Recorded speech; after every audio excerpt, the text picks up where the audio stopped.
I'm Michael Andrade from Ground Zero, Minnesota. We'll be reviewing evidence on the events of September 11, 2001 today. Who I am and what Ground Zero is mean nothing compared to evidence. Do not believe anything just because we say it. You can visit our website at gzmn.org for more on us. We're a nonprofit education group with a 25-year record of dealing with difficult public policy issues. I teach at 2 universities, one public for over 26 years and one private for over 14 years, but neither's endorsed this video. Every error is my personal responsibility, and all research was done by Ground Zero, Minnesota, in service to our mission of education for informed democracy and human survival. 9:59 a.m. The South Tower... Why examine 9/11 now? Why dig up old mysteries? We look at 9/11 because it started a global war. By 2007, that war had killed thousands of Americans and hundreds of thousands of others. But evidence has emerged that powerful organizations other than Al-Qaeda may have been involved behind the scenes. If true, this would cast a very different light on what happened and on what must be done to protect us in the future. The official government conspiracy theory on 9/11 is described in this report. The official conspiracy theory is that a guy named Osama bin Laden spent about $500,000 to send 20 young Arab men on a secret mission that beat the Pentagon, caused thousands of deaths and hundreds of billions of dollars in damages without any help from state agencies. Unfortunately, we can't believe that conspiracy theory anymore because there's just too many anomalies in the evidence. But it takes time to understand why.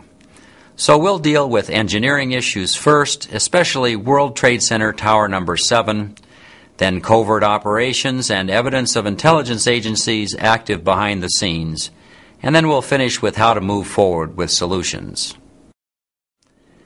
Everyone's seen the airplanes crashing into towers on 9/11, but opinions of what really happened that day vary. Some people claim this event was actually an inside job, that intelligence agencies caused or enabled it, and there are passionate proponents of the official conspiracy theory. But those two theories are not the only ones possible, and having looked at this problem carefully, I'd like to highlight some other possibilities that better fit the evidence I've been able to see. All accommodate the certain fact that many intelligence agencies were far more aware of Al-Qaeda and its plans than has been admitted publicly. So, imagine for a moment that some intelligence entity became aware of bin Laden's plans to attack the towers long before 9/11. Imagine covert operators discussing what to do about bin Laden and his gang. If they were police, they'd want to arrest him. But heads of spy agencies are not police, they're spies. Spies prefer to tag along and watch terror cells, maybe plot about how to use them to advance political interests. With all respect due to Michael Scheuer, the former head of CIA's bin Laden desk, who wanted very much to kill him but resigned in frustration, there are many other things that spies may do with assets, which you may recall bin Laden was for us in Afghanistan. At least 3 other hypotheses are possible. An intelligence agency that became aware of bin Laden's plans might just do nothing and watch the attack unfold. It might enable the operation to justify bigger budgets, or the worst kinds of spies might actually enhance the effects of the attack in novel ways. So at Ground Zero, we see 5 theories about 9/11 that serious minds should consider, ranging from the official conspiracy theory to the most extreme versions where the whole thing was planned by some global power. The best way to judge such claims requires examining evidence carefully, but critical evidence has been withheld, and many people have a difficult time discerning evidence from opinions anyway. That difficulty is greatly increased by propaganda, so in many ways this video will be an exercise in critical thinking skills.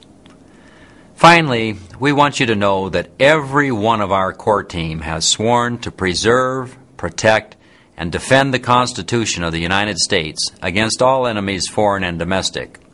So we're dedicating this video to the U.S. Constitution, which has been put at serious risk in our opinion. Everyone has seen the Twin Towers number 1 and 2 of New York's World Trade Center fall on the morning of September 11, 2001. Few have seen the collapse of Tower number 7 later that day at 5:20 p.m. These images were broadcast on that day, but almost never after, so most people had to wait for citizens to bring them to us. Why is that? One reason may be because the rapid, symmetrical fall of this building looks like a controlled demolition. No planes hit number 7. It was damaged by debris and fire, but these injuries looked small. A controlled demolition would mean that someone much more powerful than a man in Afghanistan did it, because they would have had to gain access to this highly secure building days before 9/11. Now, most of those statements are opinions rather than facts. It is a fact that this tower fell in about 7 seconds on September 11, 2001, and in fact it fell quite smoothly and symmetrically. It is fact that the center fell a split second before the edges, which is important in controlled demolitions to pull the walls inward rather than out. These facts are backed by visual evidence that you can see now. What that evidence means is not fact, but opinion, and opinions can vary a lot. Sophia Shafquat spent years analyzing this issue to produce the next few minutes on what she thinks happened to Trade Center Tower number 7.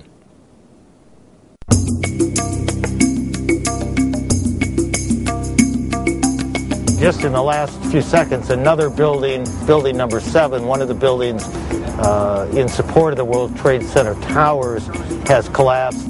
World Trade 7, functioning as the command center for the complex, housed giant diesel backup and oxygen systems, the mayor's protected emergency bunker, and offices for the CIA, Secret Service, Department of Defense, and Securities and Exchange Commission. Its other tenants were insurance companies, brokerages, and banks. No plane hit Building 7, but at 5:20 p.m. on September 11th, it collapsed in a heap on the ground. Some damage to Building 7 is said to have been caused by debris from Tower 1.